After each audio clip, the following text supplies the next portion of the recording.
There are dire warnings that New South Wales will be hit by increasingly extreme weather. 2015 was the hottest year since climate records began. Your show this July was the single hottest month in recorded history. Australia sweltered through its hottest spring on record. Climate change is now affecting every country on every continent. It's the rate that's of great concern. And what do you put that rate down to? Oh, it's human activity. We have everything we need. Some still doubt that we have the will to act, but I say the will to act is itself a renewable resource. Hello and welcome to Climactic. I am one of your hosts, Mark Spencer, and it is with great pleasure and relief to be able to tell you today about all the amazing changes that have been happening around here and what you can expect from the show going forward. It's around about this time, mid-February, that marks the 1-year mark for Climactic. Co-founders Rich Bowden and myself first contacted each other on Facebook around this time last year, and it's been an absolute whirlwind since then. But even since that first conversation a year ago about needing a better class of climate change podcast in the world, Rich and I both saw the potential in opening up this podcast as a platform to other groups and other podcasters as well. And whereas in the early days that might have been hard to explain, I wasn't able to really get across what that concept meant, now I can just tell you what's already happened. Climactic is no longer just a podcast, we're a podcasting collective. There are now 4 podcasters on board for this show. With myself here in Melbourne, another Melburnian, Bronwyn Gresham as well, Maxine down in Torquay, and Georgia over in Sydney. So going forward, you'll hear not just interviews that I've done or conversations I've had with people, but stories from all them as well. And more groups are starting to get on board with the idea of sharing their stories over the podcast medium as well. So the amazing episode we had from Stopadani Gold Coast, that was just the first. Starting from next week's episode and then for the following weeks after that, you're going to hear episodes from each and every one of us.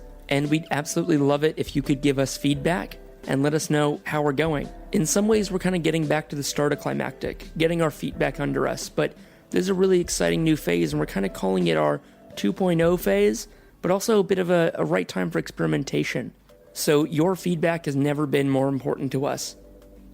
And if you could let us know what you think at hello@climactic.fm or Climactic Show on Twitter, Instagram, and Facebook, we'd really appreciate that. What we have for you this week is actually not a Climactic episode. This is an episode of AIRAH on Air, which is the podcast of the Australian Institute of Refrigeration, Air Conditioning, and Heating. But wait, don't turn it off, come back. AIRAH is actually my client, and I make this podcast for them, and that's all happened because of doing this show. And I'm playing it here for you today because it is very relevant, and I also wanted to show you what I'm doing now that I won't be on Climactic each and every week. Many of you may know this already, but I've been a podcast super fan since I was 12 years old. And doing my own show was always a massive dream of mine I never really thought would happen. But looking back on the last year, it's been pretty incredible, the journey. So Climactic, as my first show, my baby, will always have such a special place in my heart. And each and every one of you listening has made that possible. So I'll leave you now with this story about Australia's first large-scale carbon-neutral housing development, and ask you to check out the next few weeks' episodes as they are so exciting and amazing and come from such different perspectives that I think it's really going to help Climactic become this highly valuable, relevant tool that we can use in the climate community to talk to anyone. So thank you so much for being with us on this journey, and I'm so excited to tell you that we are at a new phase, and we can't wait to see what happens going forward. Welcome to the 4th episode of AIRAH on Air. I'm your host, Mark Spencer, and this is a podcast dedicated to pulling back the veil on HVAC and R, the heating, ventilation, air conditioning, and refrigeration industry. A hidden industry that has an enormous impact on climate change, carbon emissions, and our daily lives. We've so far talked about net zero and big data. Last month, we also discussed retrofitting. For February, though, we're going inside a new build and bringing it back to where we began in episode 1, the concept of net zero. If you want more information about this episode, you're in luck. This is an adaptation of the February 2019 cover story in Equilibrium, AIRAH's official journal. You can find a link to the article in the show notes. You're listening to episode 4 of AIRAH on Air. Less than 2 hours southeast of Melbourne sits one of Victoria's hidden gems, the seaside village of Cape Patterson. With its pristine beaches and small population, Cape Patterson has, for a long time, enjoyed relative anonymity compared to other Victorian coastal towns. But the development of a net-zero carbon housing estate overlooking the spectacular Bunurong coast and Bass Strait is turning a spotlight on the region. It's called, not inexplicably, the Cape. And it's the brainchild of Brendan Condon. With the Cape, Condon's vision is to transform the site, once 100 acres of farming land, into an example of high-quality, sustainable, low or no carbon development at scale. Condon is a respected authority in the field of environmental restoration, and he's built a well-credentialed team with expertise in sustainability and modern design. We talked to the Cape's general manager, Clint Hare, about the development, how it reaches such a high level of sustainability, and what they've done to build such a special place.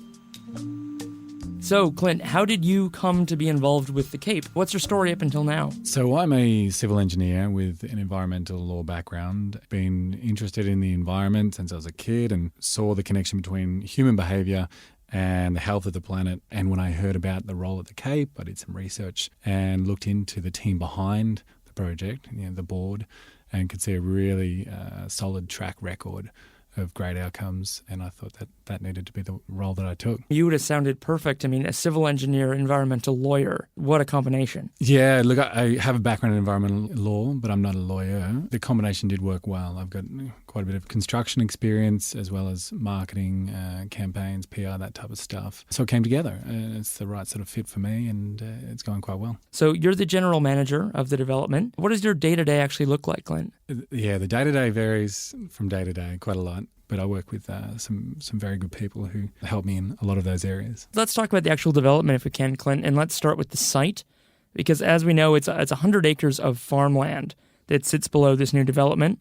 And in conventional, kind of up until now, unsustainable developments, that land would just be kind of seen as dirt to be dug up and moved about. But this development seems to have a lot more care for the ecosystem it's part of. What was the site like before the Cape began development? So the Cape sits in Bunurong land. We're very aware of that. There's a deep and rich heritage and tradition in the area. Even before that, there was obviously dinosaurs there. And believe it or not, Cape Patterson is where the first ever dinosaur bone was found in Australia. That's incredible. And I like the way you say, obviously there was dinosaurs there before, because we honestly forget, right?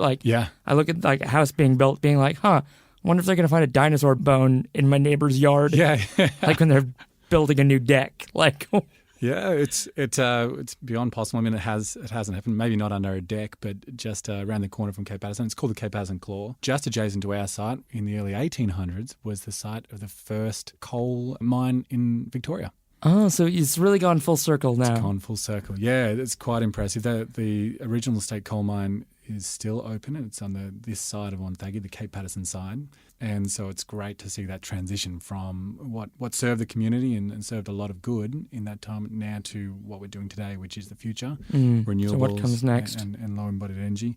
But like you say, it was a cattle farm for quite a few decades up until the team behind the Cape purchased it. I should say too that we try to work with the landform as it sits. I mean, there's some sand dunes in front of the site, and that the site sits on are some billions of years old. I think they blew in around the last ice age. And preserving that landform and not doing excessive civil works gives a real nice rolling feel to the estate as well. So keeping on with the site and with the non-built aspects of the Cape, Clint, so quote the article in Equilibrium, when completed, the development will also feature a specially designed 5,000 square meter community garden and orchard, making it one of the largest urban food gardens in Victoria.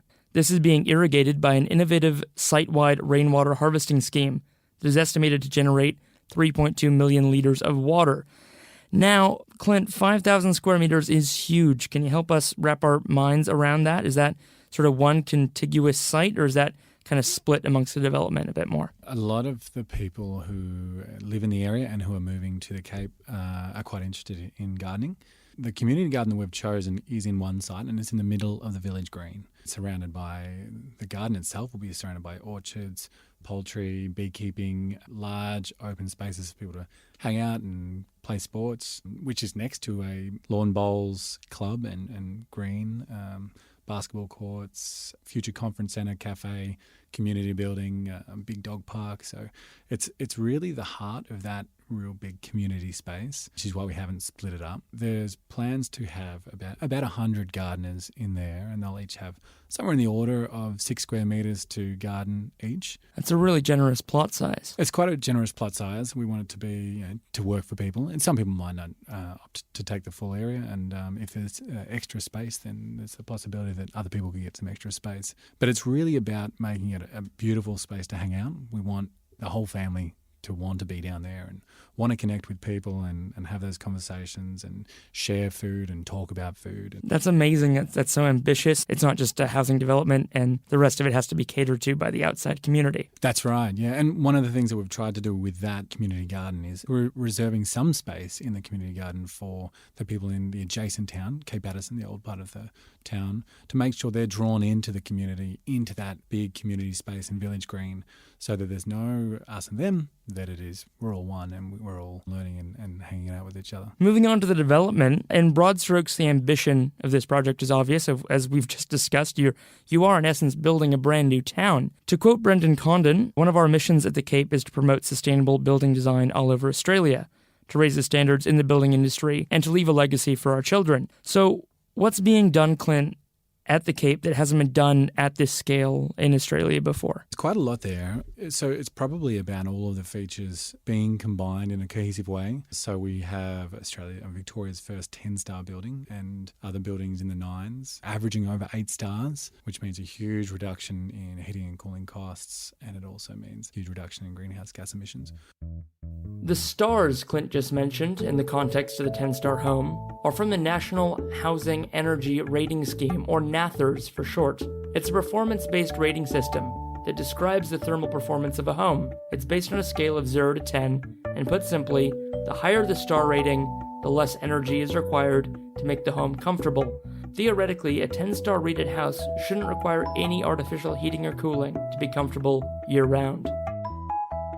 We've tried to make sure that every single lot is connected to walking paths, walking and cycling tracks, so people can get around using passive forms of transport, traffic calming throughout all of the streets.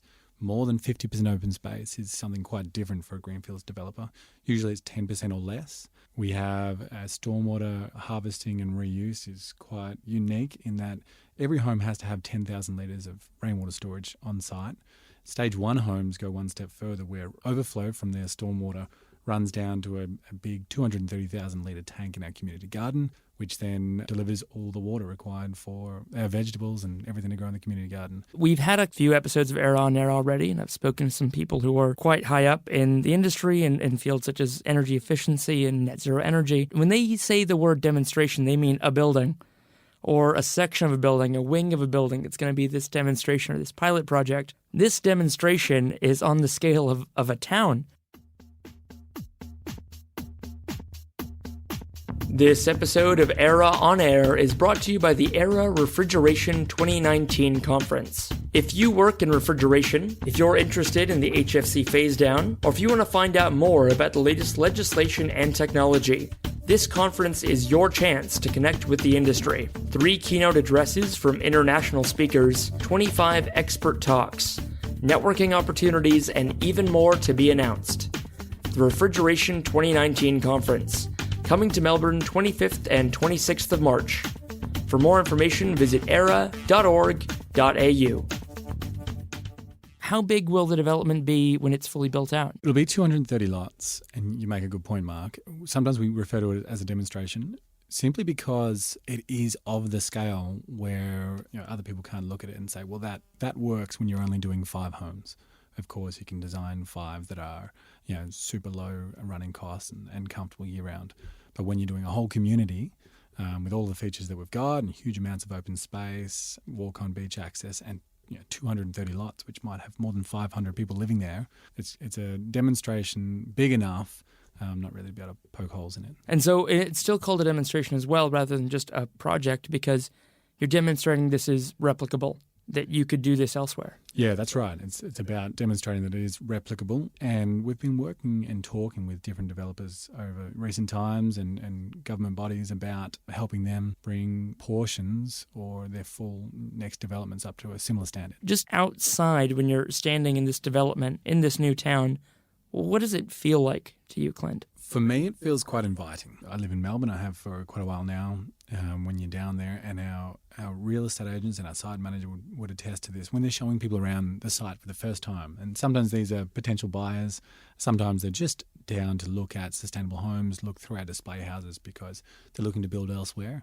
Often a neighbour might see them at the front, see them looking around, maybe see them looking lost, ask them if they need a hand, if they want to come in for a cup of tea, if they want to talk about their homes. And that's really encouraging. Some of the design guidelines say that there's no front fences.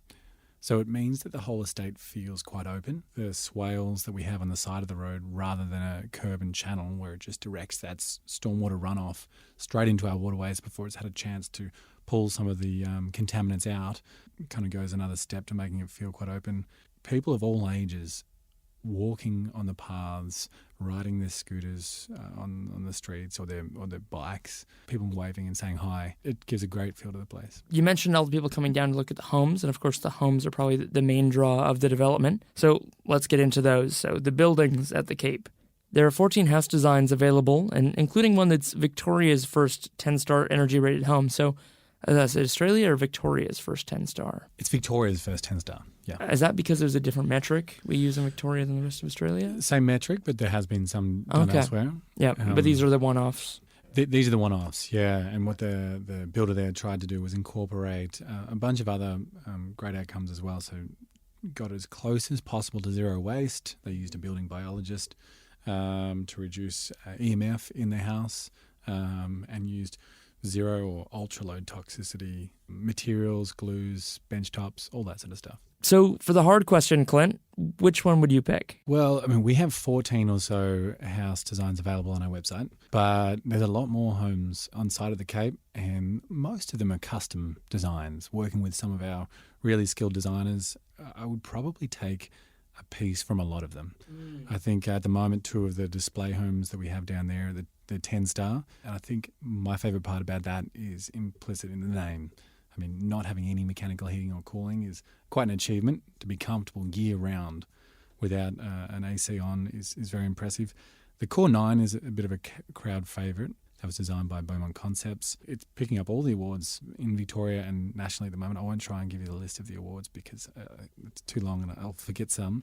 It's a bit more technical. They've gone down and worked for quite a while, even with Melbourne University, looking at the proportion of wall-to-floor area, glazing north versus south-facing, and making sure there's the right amount of that for cross-flow ventilation, positioning the thermal mass for optimal performance, that type of stuff. But I think the Cove is a pretty special one to me because it's a great example of how someone's designed a brand new sustainable passive home that suits their lifestyle. It's kind of shaped in a horseshoe sort of a shape, recognising some of the prevailing coastal winds in the area coming from the west, and they've preserved this little courtyard in the middle so they can always, regardless of the weather, enjoy that outdoor space. So you mentioned before about the 10-star home being this kind of marvel in that, not a single bit of mechanical heating and cooling is applied to the building. So this interview is for AIRAH on Air.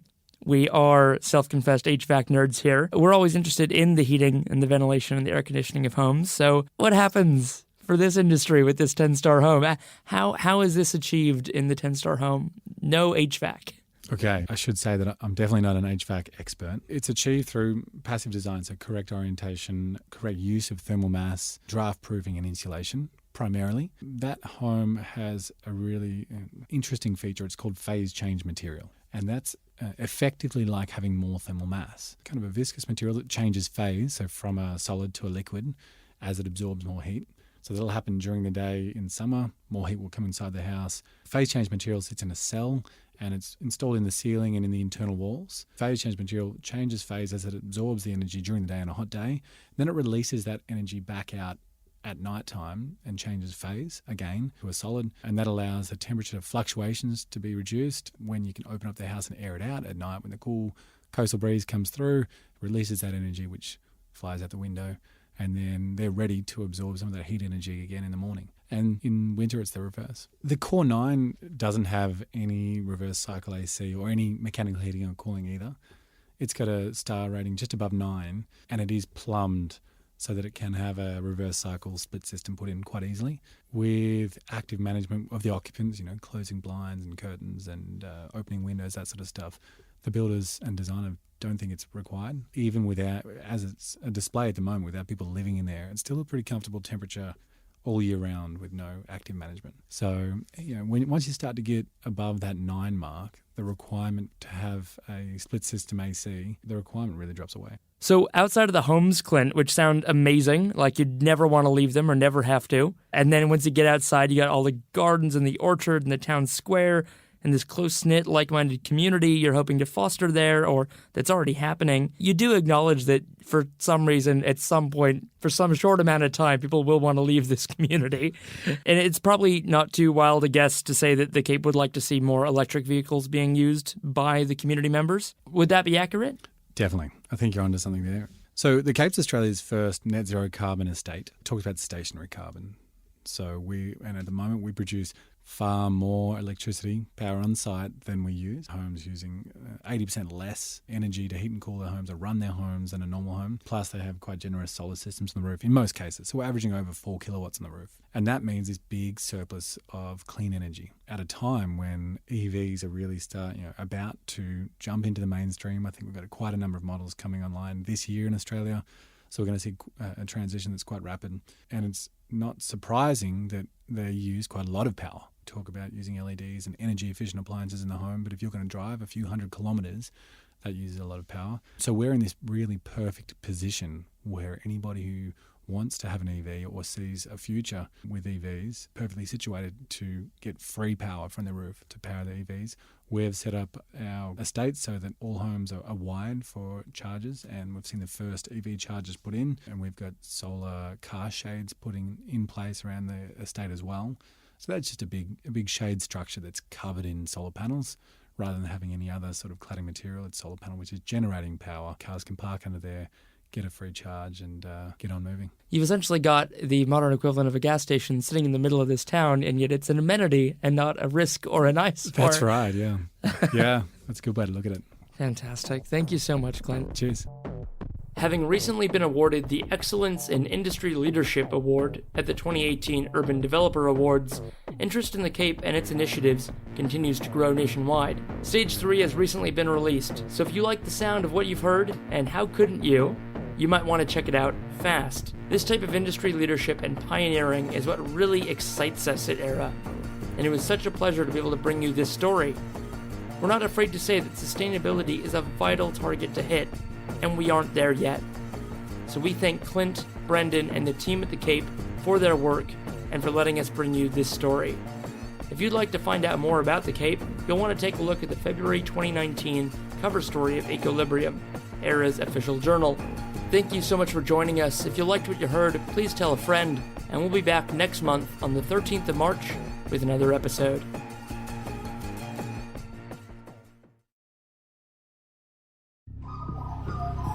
The Climactic Collective.